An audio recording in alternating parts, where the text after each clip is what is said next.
effort and energy is not something that we've had a problem with for quite some time here, and it's just that little bit of accuracy and that bit of detail and pick lads on the week. I think the biggest problem we've had as well is everything's just come that quick on the back of some injuries. So I changed personnel in key positions just as took a little bit of potency out of our attack. I say given a few training sessions, given a little bit of time, or even a week really to work on it, we might have been a little bit different over this period. But we haven't been able to train for the last 3 games. We had to change our team really late in the week leading into Warrington, and from that point on we've had maybe 2 sessions and they've been 20 minutes long. It's really hard. We've done some stuff off the field, but it's hard to do anything on the field when you're dealing with a small group of players and you're asking them to play games in quick succession. So that's been one of the things that I've dropped off with us, is like that attacking potency, but there's not excuses but reasons why we've not been as fluid and made the right decisions. We've still got opportunities, but we just haven't made the right decisions on the back of it. Going to France and staying here when we played St Helens, I think the key to it again is that we've got lads that have come in. Ed Chamberlain has been great. That does looks like he's been part of the group, solid defensively. I'd like to see him get an opportunity with the ball in hand because he's pretty quick. We've just not been able to manufacture that with more of these two games he's played. And the same with Jordan Johnson. I think we've always had a good feeling, and Brett's been pushing Jordan quite hard from the start of the year. He's trained really well, and he's trained really well with the 19s. He's tough. He's got some senior experience as well up at Whitehaven from a very young age. Came into our 19s just to learn his trade and just sit in an age group competition to develop his game. But what we saw on the weekend was a tough, good rugby league player. And I say he's a half-back usually, goes in there and mixes it with the best in the most physical team probably in the competition in Catalans at Catalans, and they're pleasing aspects to come out of this game. Like I said, and to go toe to toe and it be a little bit scrappy and scabby, the couple of tries that they got on the weekend.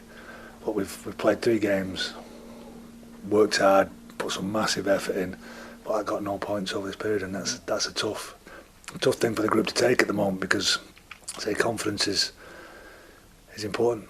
Yeah, I was going to ask, what frame of mind do you sense it's left the lads in, not having had any reward from those 3 efforts? They've had plenty of reward from internally, and that's, like I say, that's what we have to do as a coaching team, and as a group ourselves. We have to recognise the good things we've done. We have to take the scoreboard out of it, take the league table out of it, take everything that everybody else talks about, all the external factors, and internally congratulate each other on certain things that we've done. So that's the key to it, and like I say, it's what we've done with our start is give ourselves a good position now coming out of this period. Yeah. I'm hopeful that all this, because you've got a good turnaround leading into Cass here, that we'll get some bodies back, some key personnel, and that can hopefully push us on for the next 2 months, where we've got some pretty tough games in the Challenge Cup starting. Sure. Are you able to go through those individuals where you're at with rehab and players? At the moment we won't be looking at pushing them too hard and late in the week. So it's at the moment I'm hopeful that every player will be back that's out. I'm hopeful that Hep will be back. I'm hopeful that Kevin will be back. I'm hoping Lloyd will be back. I'm hoping that Bridgie will be back. So I'm pretty hopeful. The only one from the weekend is Charlie Runciman. Still waiting on a scan on him. The physios are pretty confident that it's not a big injury, but it's still going to be a couple of weeks. I think the thing with Charlie was that it was very neural what he was suffering from over the period of Easter. Again, the short turnaround in the quick games. He's put his hand up to play when possibly if we'd have had a couple more personnel and had a bit longer, he wouldn't have played. Right. And we're hopeful that it's just still neural and it just needs a couple of weeks. Like saying that would be 1 or 2 games usually. Instead of 4, which it could have been over the Easter period. So he's the only one at the moment which we're concerned that we definitely won't play against Castleford. I suppose the guys all looking around at each other in the changing rooms just to see some of those faces in contention gives everybody a lift again. They do well, the whole group, the lads that are in early now and the lads that are in rehab at the moment, getting ready after the game, after the trip. It's not, like I say we've lost 3 games on the bounce, but it's a real good changing rooms. Everybody's still pretty buoyant. We're in a strong position in the league. We're in a strong position mentally now. Physically, we're hopefully going to get some bodies back and get ourselves strong again on the field. What's been your thoughts on Cass from what you've seen of them this year? I think they've like a lot of teams, they've just suffered from injuries. They're a really solid group. You know that when you see them play, that the coaching staff are working hard with the players that they've got left, and they're just hopefully getting bodies back. And I can imagine that that'll be the same situation where he wants to get players back, but it's got to be for the right reasons, and it's got to be not when they're half broken, so they might break again. That when they're ready to go, they can have a real surge and perform like they know they can. I think Cass are always a difficult side because they're well drilled, they've got a great understanding, they work hard leading into the games, so you know that they're going to be a side that knows what's required and they'll have a good plan.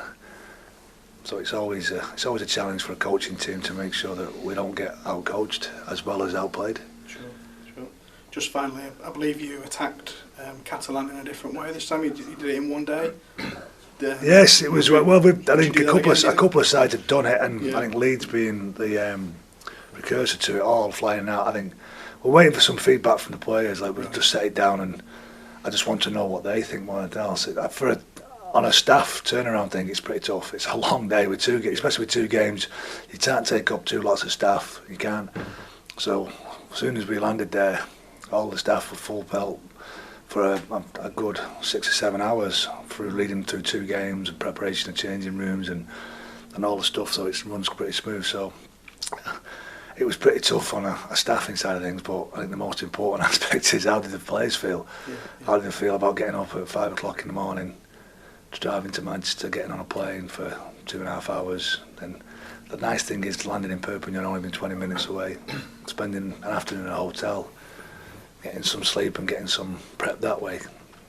The general feedback so far, and just in conversations, has been that they prefer it. They liked it, and spending 3 days going Catalans this time of year. If you don't charter a flight, even for stay a couple of days, it's flying into Barcelona. It's 3.5 hours on a bus. It's 2 days in a hotel. It's just a completely different feel of doing things, and they seem to like the fact that they slept in their own beds.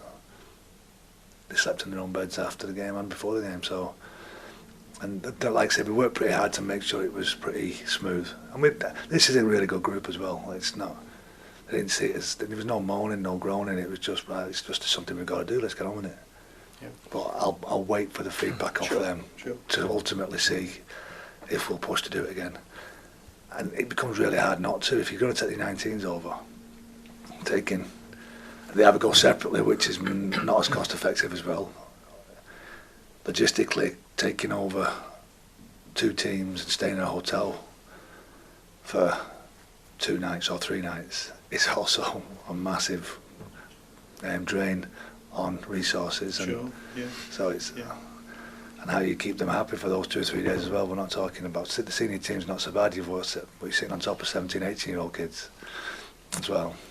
It's. I liked it. It was hard work, but I think it's the way to go if we can make it work again. Sure. And like I say, it would have been even better for Saturday saying we'd won. At 8 points each, and I thought we had a bit of momentum. I thought it could be our greatest day ever. This. Just finally for me, have you any messages that you want to put across to the fans at this point that I've not touched on with you? Our supporters, again, the travelling supporters, like I say, they're watching Widnes away contingent were outstanding on the weekend. I think we've had some blips and bumps across the time, but what we have is we've got a loyal, passionate group of supporters that's getting bigger and bigger all the time.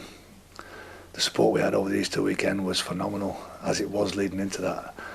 I think what they like to see is they like to see a side that doesn't give in and won't stop trying for their team, for their town. And I think that's what they've got with this group. And they see that and they recognise it, which is really pleasing. And they know that it's not going to take long to push us through the other side to start getting those wins again. Yeah. Denis, just looking to the future, you've got a perfect opportunity, as you say, for the fans and the players to push to the other side, because you've got 3 home games interspersed with a Challenge Cup game against Rochdale. So it's a good opportunity to get that feel-good factor back in the next few weeks. It is, and hopefully the weather's going to change a little bit. The 3 home games are ideal timing for us now, last after this tough period. The squad's looking pretty healthy at the moment. Like I said, we touched on, we can hopefully get some people back leading into these 3 games. The Rochdale game gives us a chance then to blood some people again and get some lads a little bit more game fitness that haven't been playing over this Easter period. The lads that have played every single game will probably look to give them a little bit of a break over that period. So hopefully if we can get the squad healthy enough again, then we can get everybody match fit.